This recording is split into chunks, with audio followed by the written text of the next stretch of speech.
나의 어머니. 어머니는 독실한 불교 신자셨다. 법명이 보리행이셨고 다니시는 절에서는 보리행 보살님이라고 불리우셨다. 나도 종종 어머니를 모시고 보문동에 있는 M사에 갔었는데 그때 열심한 보살님들 사이에선 머리만 안 깎았지 옷은 스님 흉내를 내서 잿빛 두루마기를 입는 게 유행처럼 되어 있었다. 어머니는 그걸 안 하셨을 뿐 아니라 꼴불견이라고 비웃는 투로 말씀하시곤 했다. 6.25 때 혼자 된 올케가 광장시장에서 포목장수를 하고 있어서 어머니는 고운 옷이 많았다. 절에 갈 땐 특히 곱게 입으시고 멋쟁이 보살님이라는 소리를 듣는 걸 좋아하셨다. 노인정이나 효도관광이 일반화되어 있지 않을 때라 절에 다니시는 게 어머니의 유일한 사교활동이셨다. 보살님들은 집안에 상사가 생겼을 때 위패를 모시고 제를 올리는 건 물론 회갑이나 칠순잔치도 절에서 했기 때문에 한 달에도 몇 번씩 절에 갈 일이 생겼다. 또 고승을 모셔다 법문을 듣는 정기적인 법회도 한 달에 한 번씩 정기적으로 있었다. 어머니는 나한테 불교를 믿으라고 권하진 않았지만 법회 때는 은근히 나하고 같이 가고 싶은 뜻을 비치곤 하셨다. 딸이나 며느리를 데리고 법회에 오는 노인이 제일 부럽다는 소리가 직접적인 표현보다 더 나를 압박했다. 며느리는 장사를 나가야 하니 어머니의 겨냥은 나밖에 더 있겠는가. 그래서 마지못해 모시고 다니기 시작한 게 나중에는 다달이 그날은 비워놓은 원래 행사가 되고 말았다. 그러나 불심이 동해 어머니를 기쁘게 해드리는 일은 끝내 일어나지 않았다. 그 절은 비구니들만 있는 꽤 유서 깊은 절로 공부하는 비구니들도 여럿 있었는데도 법회날 모셔오는 고승이란 분들은 당연히 남자였고 또 늙은 스님이었다. 자리도 부처님 버금가는 높은 데를 만들고 붉은 비단방석을 깔아 으리으리하게 꾸몄고 스님이 거기 정자하면 보살님들은 부처님한테 올리는 큰 절을 올려 경배했다. 열심한 보살님들 중에는 그런 경배를 수도 없이 거듭해서 법문 시간을 다 늦추는 일도 있었다. 그렇게 열심히 맞았음에도 불구하고 너무 어려운 얘기 아니면 잡소리에 가까운 농담으로 시간을 때우는 스님도 있었고 자기가 얼마나 먼 산중에서 거기까지 왔다는 걸 강조하고 생색을 내는데 시간을 다 보내는 스님도 있었다. 오시기로 되어 있는 스님이 사정이 생겨 못 오실 때도 있었다. 그럴 때는 그 절의 주지 스님이나 열심한 학승이 법문을 대신해도 좋으련만 아무도 감히 그 존엄한 자리를 채우지 못하고 비워놓고 잡담이나 하다가 점심 먹고 헤어졌다. 그때나 이때나 나는 그런데 민감한지라 그걸 불교의 가부장적 사고라고 못마땅해 하는 소리를 어머니에게 여러 번 했다. 그러면 어머니는 내 말을 어떻게 알아들으셨는지 야, 망측하다. 난 부처님이 옳은 말씀만 하셨으니까 믿는 게지 남자라서 믿은 적 없다. 라고 말씀하셔서 나도 그냥 웃을 수밖에 없었다. 어머니에게 더 큰 무안을 당한 적도 있다.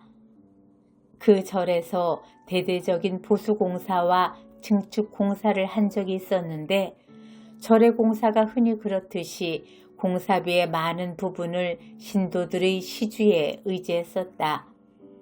소문나게 많이 시주한 보살님들이 그 절 스님들로부터 귀빈 대우를 받는 게 눈에 띄게 나타났다. 적어도 내 눈엔 그렇게 비쳤다. 그 건물 초석이나 기둥에 새길 이름도 시주한 액수에 따라 크기를 다르게 하리란 건 거의 기정사실인 듯 했다. 4월 8일 불탄일에 신도라면 누구든지 하는 인등 시주도 시주한 액수에 따라 인등의 크기나 규모가 여러 등급으로 나뉘는 걸 곱지 않은 시선으로 바라본 적이 있는 나는 그 일을 그냥 보아 넘기지 못했다. 어머니한테 그 절에 이제 그만 다니시라고까지 말했었던 듯하다. 어머니는 나를 경멸하던 듯 냉랭한 눈길로 바라보시며 말씀하셨다. 걔 눈엔 똥밖에 안 보인다더니 내 눈엔 왜 그런 것만 보이냐? 난 부처님 우르르기도 바빠 그런 거 못 봤다. 어머니는 워낙 좀 매몰찬 데가 있는 분으로 어려서도 매질을 당한 적이 없는 반면 매질 이상으로 호된 야단을 맞은 적은 많다. 그러나 그렇게 자존심을 상하게 하는 소리를 듣긴 처음이었다.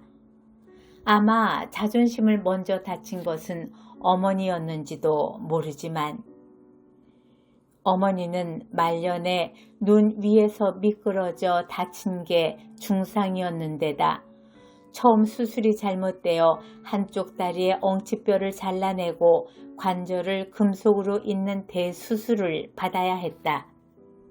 그 결과 다리를 절게 되셨을 뿐 아니라 엉치를 일정한 각도 이상은 구부릴 수가 없는 뻗청다리가 되셨다. 의자나 침대 생활엔 지장이 없었지만 방바닥에 그냥 앉으려면 상당한 불편을 겪어야 했다. 그러나 다리를 좀 절기는 해도 걷는 데는 별 지장이 없었음에도 불구하고 돌아가실 때까지 10년 가까운 동안을 일절 바깥 출입을 안 하고 사셨다. 다리를 전다는 걸 그렇게 자존심 상해하셨다. 그렇게 열심히던 절에도 안 가신 건 아마 자존심 때문이 아니라 절에서 절을 할 수 없는 몸이 되셨다는 게 더 큰 원인이었을 것이다. 법문을 들을 때는 물론 절에서 하는 행사의 대부분이 바닥에 앉아서 하게 돼 있는 것도 문제였다. 그러나 절에 못 가게 된 것을 비관하거나 원망하는 말씀을 하신 걸 들은 적이 한 번도 없는 건 그때는 몰랐는데 나중에 생각할수록 신기하다. 외출을 못하시는 어머니를 조금이라도 덜 답답하게 해드리려고 자식과 손자들이 번갈아 가며 몇 달씩 모셔가곤 했는데 그때마다 집집마다 의자식 양변기가 있는 것만 행복해 하셨다. 그건 우리도 마찬가지였다. 어머니의 말년의 불구는 재래식 변소나 요강으로는 도저히 문제를 해결할 수 없는 희귀한 불구였기 때문이다. 집에서 모실 때면 아침마다 어머니가 나직하고 그윽한 목소리로 천수경이나 반하심경 외는 소리를 듣는 게 낙이었다. 아, 어머니가 와 계시구나 하는 그지없이 화평한 느낌을 맛보았고 어머니가 절에 못 다니시면서도 고통스러워하지 않는 까닭을 알 것 같았다. 그러나 나는 어머니가 불구로 계신 동안 가톨릭에 입교하게 되었고 어머니는 찬성도 반대도 안 하셨다. 나는 누구의 전도나 좋은 신앙생활을 보고 그리스도를 받아들인 게 아니라 성경을 교양 삼아 읽는 사이에 나도 모르게 그분을 닮는 걸 생활의 지표로 삼아보고 싶은 생각이 생겨나서였다. 그러나 개신교 쪽을 택하지 않고 가톨릭을 택한 건 어느 정도 어머니에 대한 배려가 아니었던가 싶다. 내가 어머니의 연불 소리를 조금도 거부감 없이 받아들이는 것처럼 어머니 또한 내 입교를 섭섭해하지 않기를 바랐다. 그래서 잘은 모르지만 개신교보다는 가톨릭이 타종교에 대해 너그럽고 서로 대화도 있다는 데 마음이 끌렸던 것이다. 영세를 받고 보니 카톨릭 또한 남성만이 사제가 될 수 있고 수녀는 수도자에 불과하다. 그러나 그걸로 신앙생활에 별로 갈등을 느끼지 않으면서 법문을 하는 고승이 왜 꼭 남자여야만 하느냐고 저를 비웃어 어머니의 마음을 상해드린 생각을 자주 했다. 내가 갈등을 안 느끼는 건 딴 회의도 많아 그 정도는 고민거리도 안 되는 때문이기도 하지만 과연 주님 보시기에 신부가 수녀보다 높아 보일까 하는 꽤 앙큼한 생각 때문이기도 하다. 어머니 보시기에도 고승의 높은 데나 붉은 비단 방석이 속기스러워 보였을 뿐 그닥 잘나 보이진 않았음직하다. 그러나 어머니의 핀잔 말씀을 빌지 않더라도 개 눈엔 똥만 보이는 저급한 경지를 졸업하려면 아직 멀었다. 내가 영세를 받은 후 어머니는 우리 집에 오시면 어린이를 위해 쉽게 풀이한 성경이나 성인전, 종교적인 묵상집들을 골라서 즐겨 읽으셨다. 책 읽기를 워낙 좋아하시고 또 말년에도 전혀 호기심이 쇠퇴하지 않으셨으니까 그건 조금도 이상한 일이 아니건만 나는 그만 엉뚱한 오해를 하고 말았다. 그래서 개종하실 것을 권했다. 어머니는 굉장히 화를 내셨다.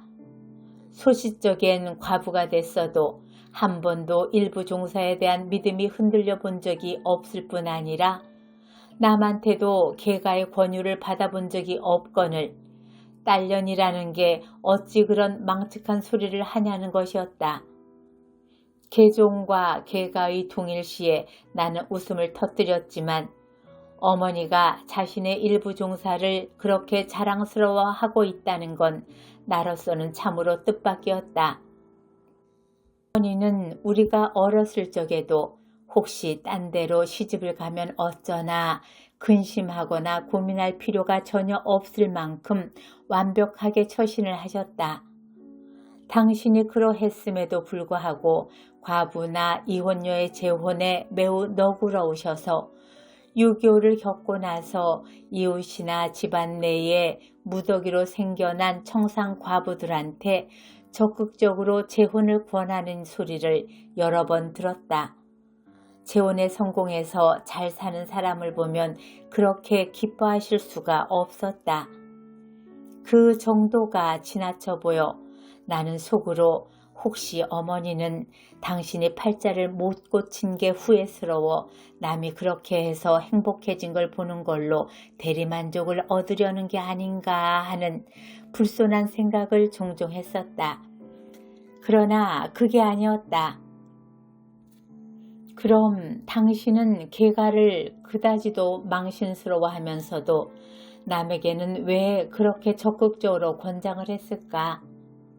어머니의 그런 이중성이 나의 마음을 두고두고 아프게 했다. 6.25 때 아들을 잃은 어머니는 당신보다 더 일찍 과부가 된 며느리를 거느리지 않으면 안 되셨다. 손자가 둘이나 되었으니 차마 며느리에게 개가를 권하지는 못해도 며느리를 인습으로부터 자유롭게 해줄 필요성을 느끼신 게 아니었을까?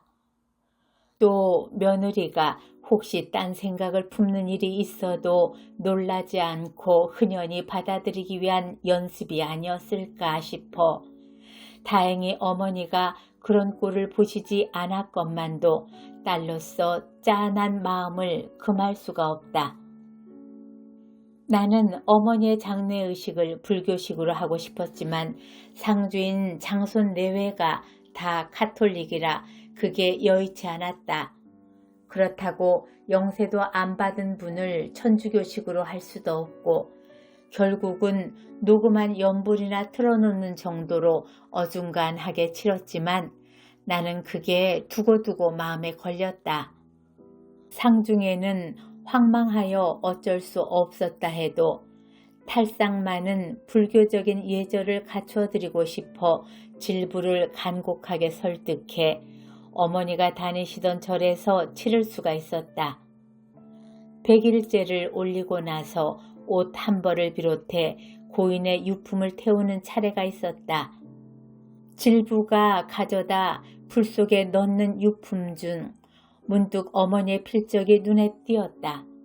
불구덩이에서 황급히 꺼내보니 어머니가 필사한 금강경 중 보문품이었다.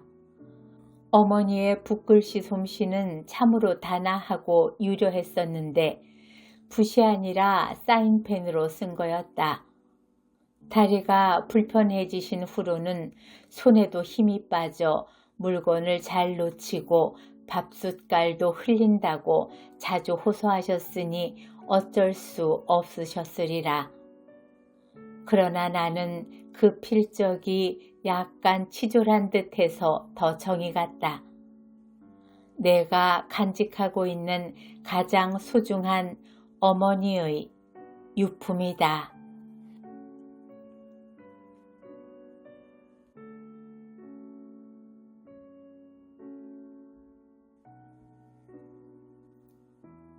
여자만 출가 외인인가?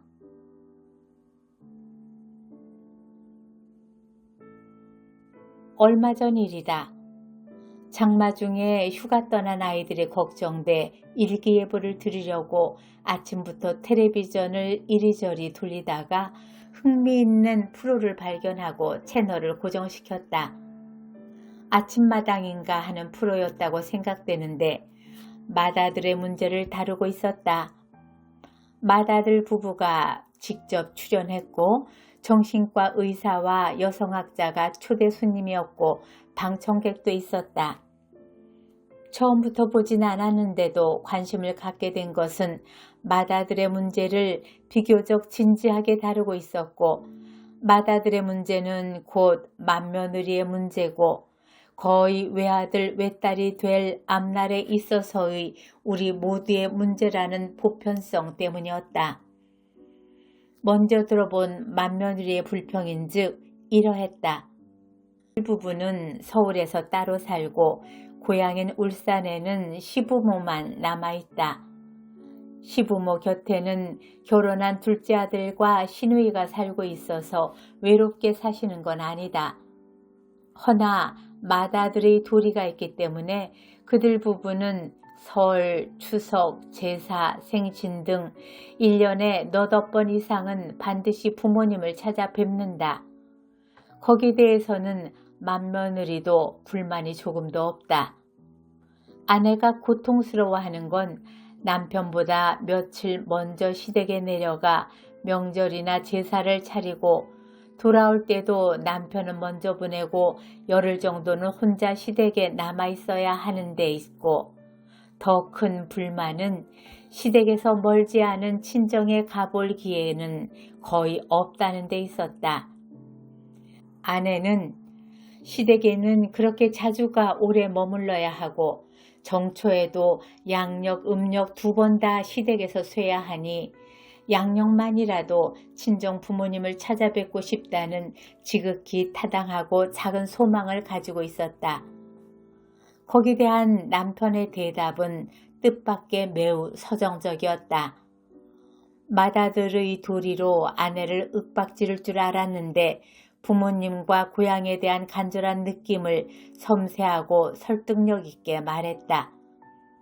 어려서부터 아버지한테 느낀 각별한 자애와 신뢰감, 방학 때 고향 갈 때 조급한 마음에 비해 너무 느린 기차, 반대로 서울로 다시 돌아올 때의 눈물 나도록 빠르게 느껴지는 기차 등 그의 부모 사랑이 단지 의무가 아니라 마음으로부터 우러나는 감정이라는 걸 그는 조리 있고도 부드럽게 말했다.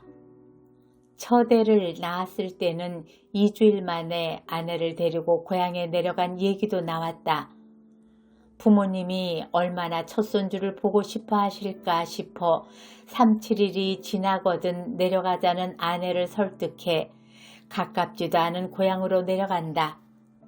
그러나 그때를 추억하는 아내의 태도는 남편과는 달리 원망스러워하는 빛이 역력하다.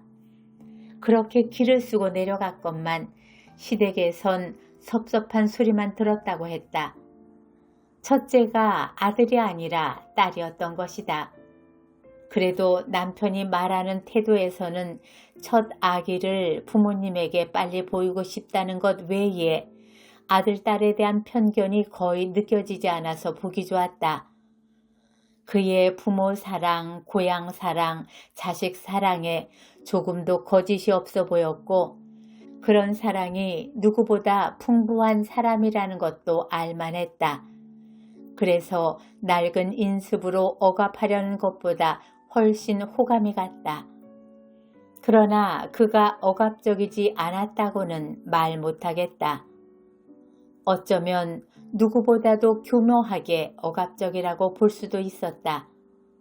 자기가 사랑하는 것들을 아내도 무조건 같이 사랑해야 된다는 생각은 얼마나 억압적인가.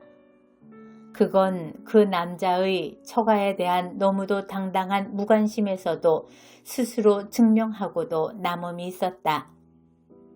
사랑의 능력 중 가장 중요한 것은 서로 입장을 바꾸어 생각할 수 있는 능력이다.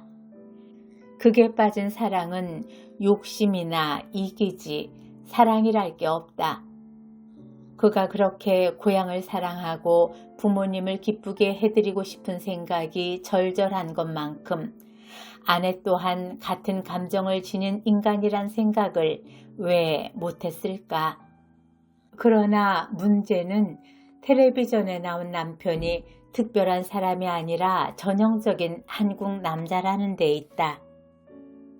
우리는 예로부터 부모 공경을 가장 중요한 사람 노릇으로 여겨서 불효하면 금수만도 못하다는 소리를 들어도 싸다고 생각했다.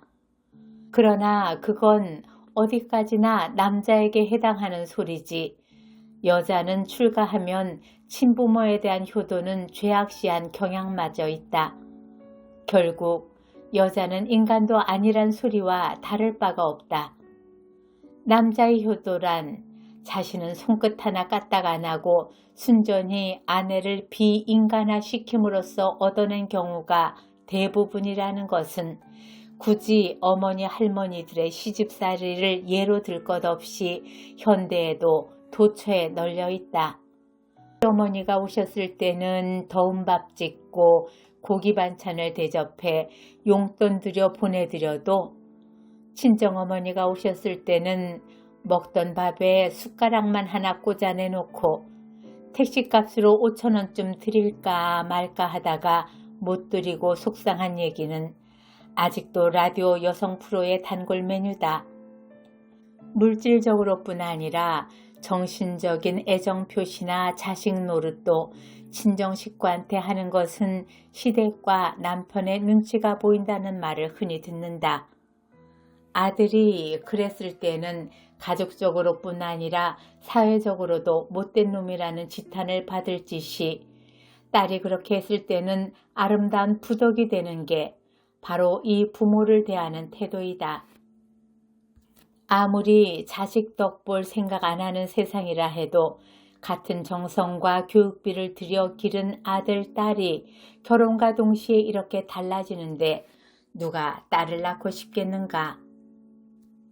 딸은 출가외인이라는 우리 인습이 현대과학과 결합할 때 여자를 비인간화시킬 뿐 아니라 우리의 앞날에 얼마나 가공할 재난을 가져올지는 최근에 나타난 남녀 성비율의 현격한 불균형만 봐도 알 수가 있다. 남녀의 법적, 제도적 차별이나 임금의 격차, 취업기회의 불평등 따위는 그 폐해가 나타나고 나서 고쳐도 늦지 않을 수도 있다. 그러나 2010년이 되면 아들 넷 중 한 명이 짝을 못 찾는 일이 생겼을 때는 대책이 없게 된다. 딸 낳기를 그때 가서 장려한다고 욕망이 절정에 달한 청년의 짝이 될 수는 없지 않은가. 현대를 사는 우리는 지금 돌이킬 수 없는 재난의 씨를 뿌리고 있다. 이왕이면 남의 자식을 데려올 수 있는 자식을 낳아야지 출가 외인을 낳고 싶지 않다는 너무나도 단순하고 이기적인 생각으로 무서운 환경 파괴를 일삼고 있다. 우린 이걸 방관해서는 안 된다. 남자나 여자나 똑같이 결혼을 하면 일단 낳아준 부모로부터 멀어지는 것이지 여자만 출가 외인이 되는 게 아니라는 것을 먼저 부부끼리 터놓고 얘기할 수 있어야 한다. 밀착관계에서 멀어진다뿐 부모 자식 간의 애틋한 정과 은혜에 대한 감사는 인간 공통의 정서, 즉 인간성이지 여자와 남자가 차이가 나는 것이 아님을 정직하게 그리고 기회 있을 때마다 대화로서 풀어나가야 한다. 아무리 그 역사가 유구해도 거짓인 것은 사라져야 한다. 특히 부부 사이엔 그렇다. 너에게 원하는 건 어려운 고백이 아니야. 날 사랑하는 것만큼 표현해 주는 것, 내가 느낄 수 있도록. 유행가 가사지만 입장을 바꿔 생각하는 능력은 대화가 없이는 생겨날 수 없다는 걸 생각할 때 귀담아 들을 만한 신선하고 건전한 구절이다.